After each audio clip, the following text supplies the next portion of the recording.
Je réalise une erreur dans ma vidéo. Je disais justement ici, lorsqu'on retire de l'argent d'un REER, euh, que c'est la partie qui est les gains en capitaux qui est taxée.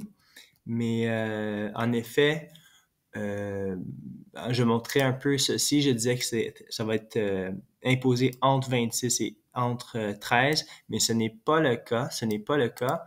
Pour un REER, lorsque tu retires le REER, c'est considéré comme du revenu, comme un revenu.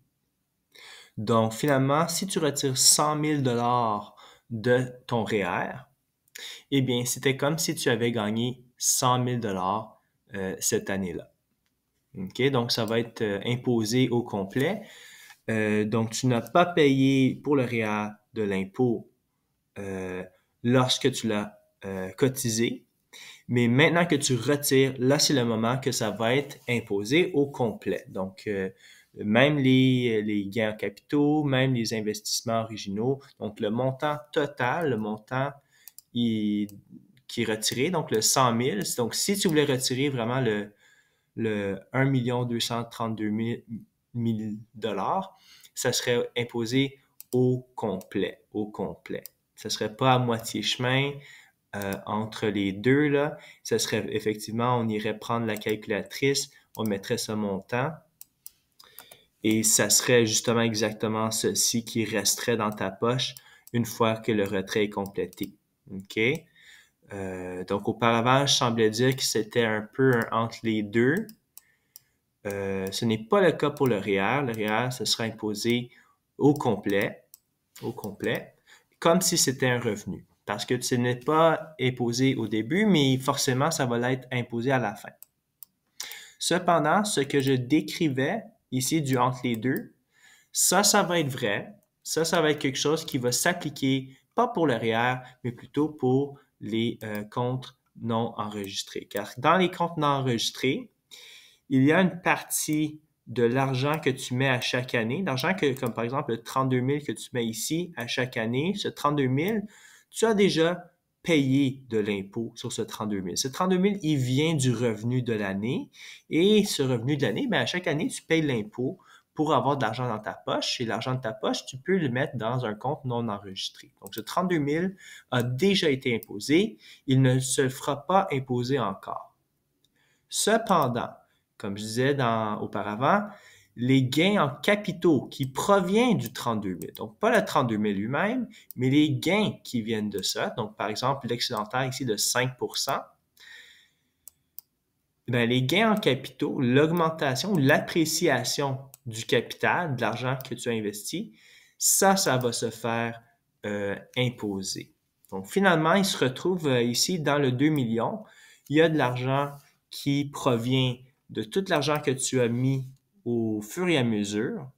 En effet, si tu as mis 32 000 pendant 30 ans, ça va revenir à peu près à 1 million. Donc, à peu près 1 million de ceci, à peu près la moitié qui provient de l'argent que tu mets directement dedans, de l'argent que tu mets directement dedans, que tu as déjà payé de l'impôt sur celui-ci, et l'autre moitié, un autre million, qui provient pas de l'argent que tu mets dedans, mais plutôt de l'intérêt que ça a gagné, de l'appréciation que ça a gagné par son investissement dans, par exemple, à la bourse. Et ça, le 1 million qui a déjà été payé d'impôts, tu ne repaierais pas d'impôts quand tu vends tes actions. Mais lorsque tu vends l'action, tu vas payer des impôts sur le gain en capital. Donc, la moitié, ça donne ici que c'est la moitié, 1 million, 1 million. Donc, 1 million que tu paierais des impôts pour les gains en capital. Et c'est là qu'on irait voir cette colonne ici et qu'on irait plutôt payer ce pourcentage d'imposition. OK? Donc, ce que je disais auparavant ne fonctionnait pas. C'est pas un entre les deux. Ça ne s'appliquait pas au REER. Le REER va se faire imposer au complet. Et puis aussi, le fait que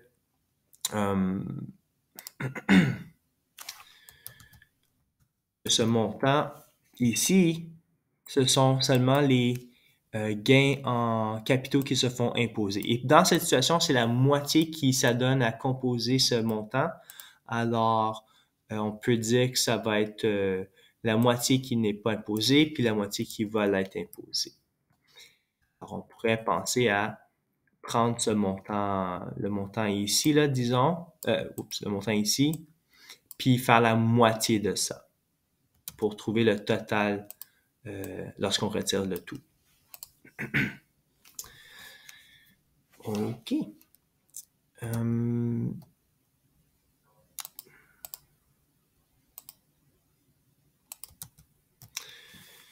Ici, ça donne à être à peu près moitié-moitié parce qu'on a investi l'argent au cours de quoi? À peu près 30 ans, 28 ans, quelque chose comme ça.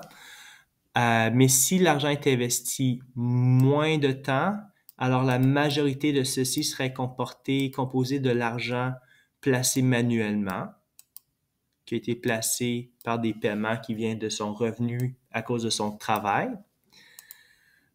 Alors, si ça fait seulement quelques années et que tu retires, tu vas pas payer beaucoup d'impôts parce que tu l'as déjà payé l'impôt lorsque tu l'as travaillé pour l'argent que tu as placé dedans. Mais si ça fait plusieurs années que l'argent fructifie, eh bien là, éventuellement, il va se retrouver à avoir beaucoup d'argent là-dedans, dont seulement une petite partie, c'est les montants originaux que tu as déboursés, pour lesquels tu as déjà payé de l'impôt.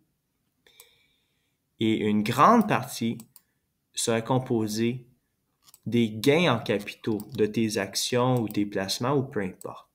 Et c'est sur ces gains en capitaux qu'il faudra payer des impôts. Donc, si tu attends un très peu de temps avant de retirer, il ne va pas avoir beaucoup de gains en capitaux, donc tu ne vas pas avoir à payer beaucoup d'impôts, mais ça ne va pas avoir augmenté beaucoup. Si tu attends très longtemps, c'est bon, ça va augmenter énormément, tu vas te faire plein d'argent, mais bien sûr, il y a un peu d'argent qui va devoir aller à l'impôt en raison des gains de capitaux. Merci.